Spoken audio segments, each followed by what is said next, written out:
Okay, more Super Bowl talk. Going back to Super Bowl 20, MVP that year was a former buddy of yours, defensive end Richard Dent, who today has the possibility of being inducted into the Hall of Fame.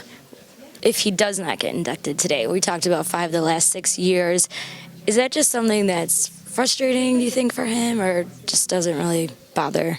Well, I think it's frustrating probably to a certain point when you get to that elite status and you are in that final.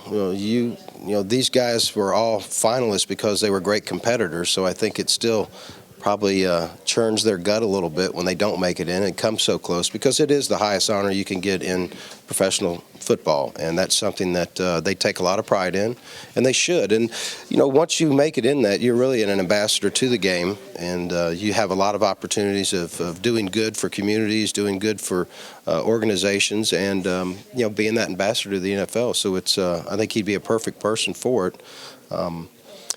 I just could look at him and just tell him, you know, you could be me and not be in any of the finals. Not yet, not yet. No, I don't think.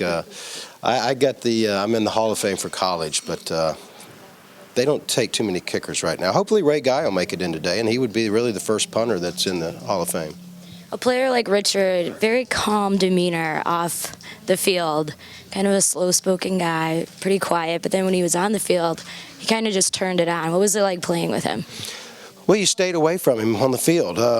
You couldn't even walk up to Richard and give him a pat on the back when he came off the field, because he was in that mode where he'd turn around and jack you probably, and for no other reason than that's the mode he was in. He was a ferocious player out there, and just like you said, off the field, he's very quiet. He's a very kind guy, and it's just always fun to see Richard wherever I see him, because he always comes up and gives you a big hug, and you know, that's why I've had back surgery. He kind of, you know, still gets you a little tight in there. So Richard was very focused on the field and very vocal and physically kind of out of control.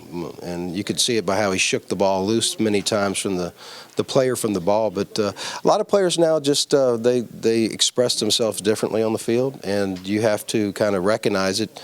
As you get older, you see kind of a new wave of players come in, and that's certainly what they do. They like to motivate themselves through antics on the field and big celebrations, or their own kind of their own move or something. So I just always try to personally just kick the ball, get it through the uprights, and get off the field without any damage.